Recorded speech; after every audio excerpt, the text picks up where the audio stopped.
আজকে আমি মটরশুঁটির কচুরি বানাবো। আমি এই মটরশুঁটিগুলো নিয়ে নিয়েছি। সব মটরশুঁটিগুলো আমি ছাড়িয়ে নিয়ে ধুয়ে জল ঝরিয়ে রেখে দিয়েছি। আমি একটা ভাজা মশলা বানাবো, তার জন্য নিয়েছি এই যে শুকনো লঙ্কা, মৌরি আর জিরে।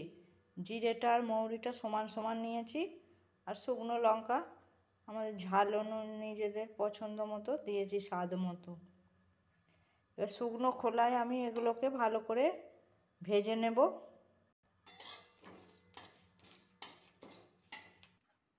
মশলাটা আমার ভাজা হয়ে গেছে, আমি ঠান্ডা করতে রেখে দিলাম। এবার আমি এই কড়ার মধ্যেই জল দিয়ে দিলাম। আগে থেকে ধুয়ে রাখা মটরশুঁটিগুলো দিয়ে দিলাম, নুন দিয়ে দিলাম। এবার আমি ঢাকা দিয়ে কিছুক্ষণ সিদ্ধ হতে দেব।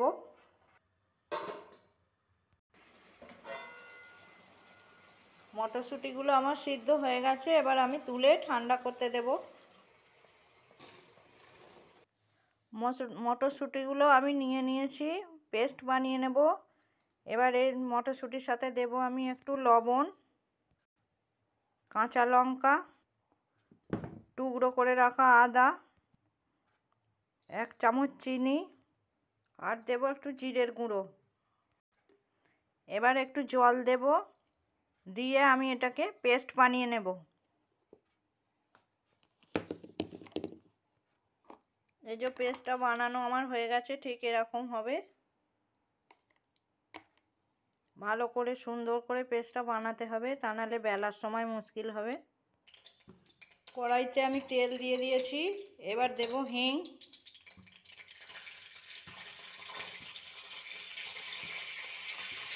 এবার আমি পেস্টটা দিয়ে দেবো, মটরশুঁটির পেস্টটা।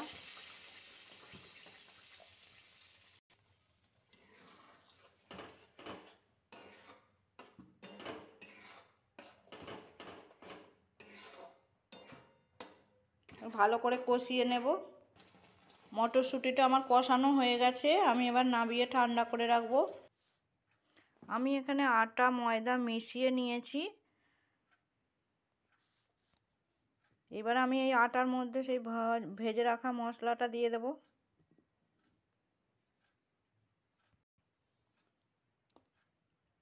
এবার মটরশুঁটিটাও দিয়ে দেব।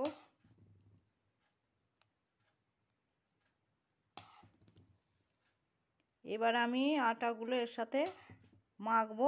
চলো মেখে নিই, তারপর আবার দেখাচ্ছি। এই যে গুছিগুলো আমার সব পাকানো হয়ে গেছে, এবার আমি বেলে নেব।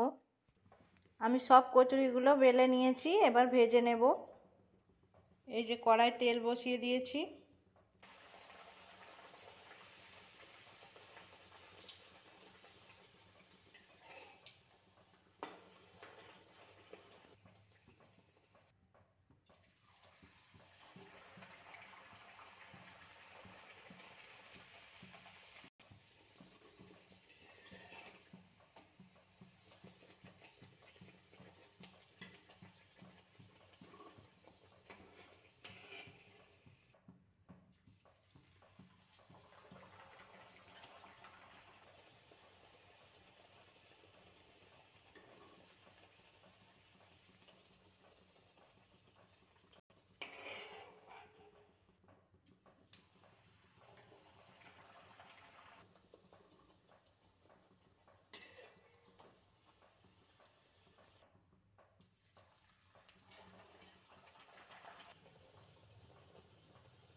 এই যে আমার কচুরি রান্না হয়ে গেছে।